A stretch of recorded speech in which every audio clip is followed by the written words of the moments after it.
Hello friends. आज मैंने my experiments with truth by Mohanlal Karamchand Gandhi पढ़ी और आज मैं उनकी पूरी ऑटोबायोग्राफी के बारे में संक्षिप्त में रिव्यू देने की कोशिश करूंगा।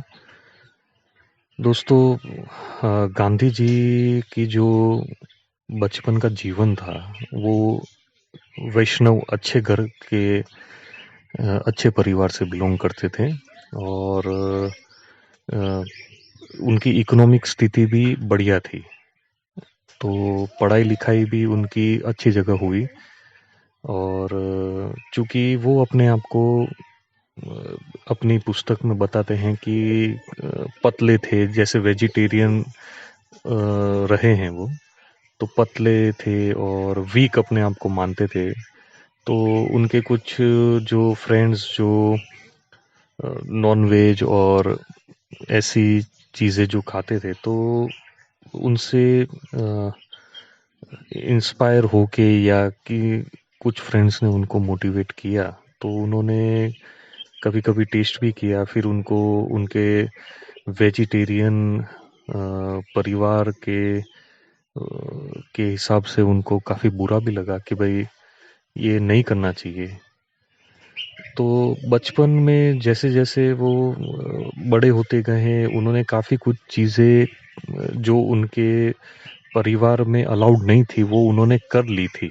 नॉन वेज है, अल्कोहल भी टेस्ट किया और ऐसी काफ़ी चीज़ें जो अलाउड नहीं होती है वो उन्होंने की।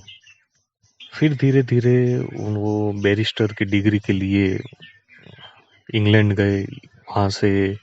वहाँ उन्होंने अपना फर्स्ट जो रिस्ट्रेंट अपने आप पे ब्रह्मचर्य पालना जिसको बोलते हैं, वो सब वहाँ से शुरू हुआ।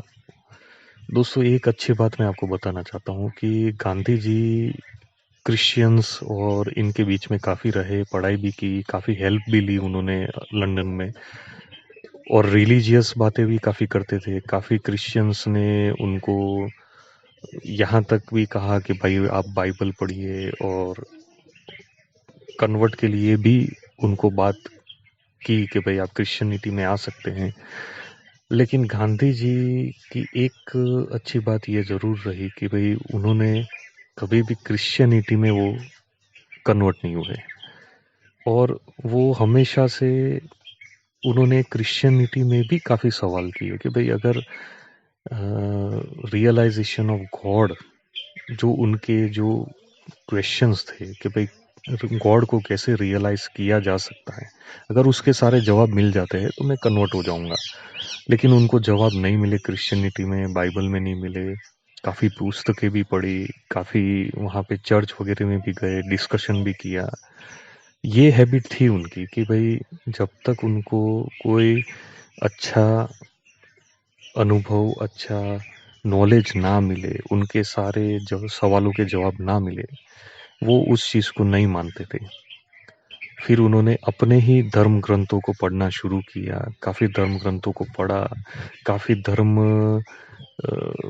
जो धर्म के बारे में जानकार लोग हैं उनसे संपर्क में रहते थे, भगवत गीता की भी बातें करते थे। लास्ट तक वो हिंदू धर्म से ही जुड़े रहे। तो ये एक बहुत अच्छी बात थी उनकी कि भाई वो किसी की बातों में आके या अपना लॉयर का धंधा बढ़ाने के लिए कहीं कन्वर्ट नहीं हुए, चाहे वो लंदन हो, अफ्रीका हो या इंडिया हो।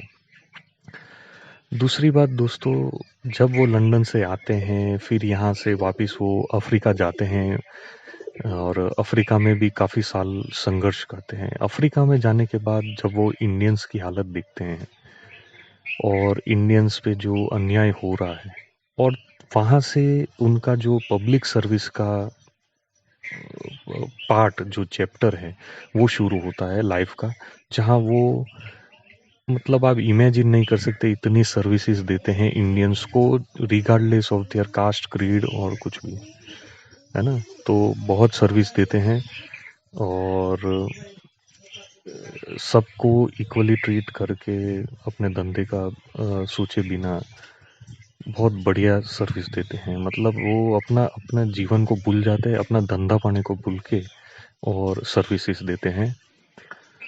और काफ़ी लॉस के खिलाफ वहाँ लड़ाई भी है, लड़ते हैं, सक्सेसफुल भी होते हैं, खुद भी फेस करते हैं। जैसे ट्रेन्स वगैरह में तो आपने सुना ही होगा कि ट्रेन से निकाल दिया गया था, उनको ब्लैक ट्रीट किया गया था।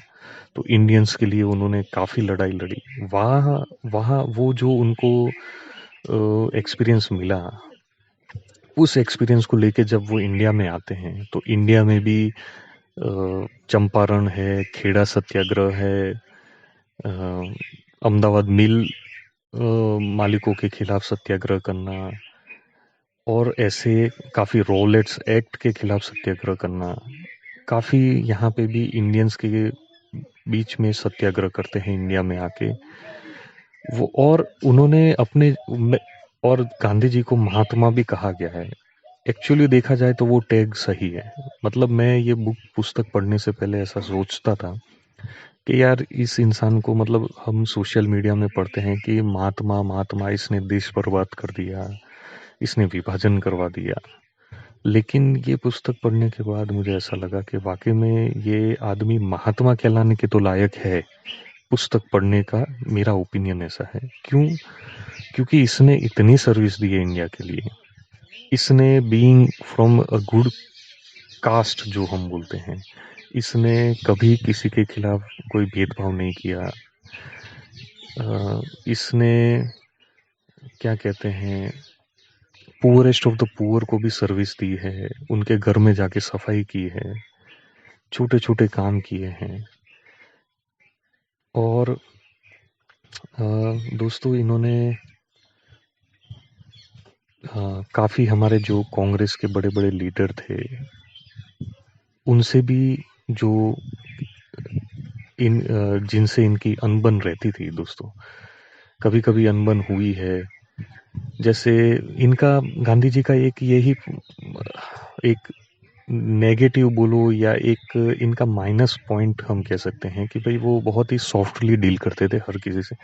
और ब्रिटिश एम्पायर से वो, मतलब ऐसा था कि उनको बात मनवानी है, लेकिन कोई कहते हैं कि कुछ गलत नहीं करना है, कुछ एग्रेसिव वे में नहीं करना है, नॉन नॉन वायलेंट तरीके से करना है हर चीज़ को।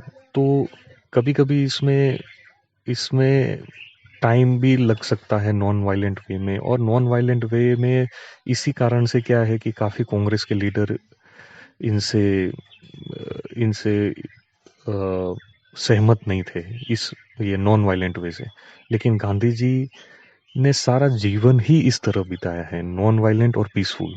और वो उनका एक इनबॉर्न नेचर था, जिस कारण वो यही वे को प्रमोट करते थे और इसी वे में वो मानते थे।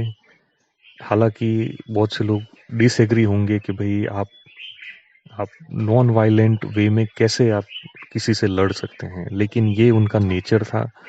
और इसी कारण वो कई बार अपने आप को साइड में भी कर लेते थे, जहां उनको लगता था कि भाई अब बात हाथ से बढ़ जा रही है, तो वो अपने आप को साइड में कर लेते थे कि भाई लोगों को जिनको जैसे डील करना है करने दो, लेकिन मुझे इन्वॉल्व मत करो।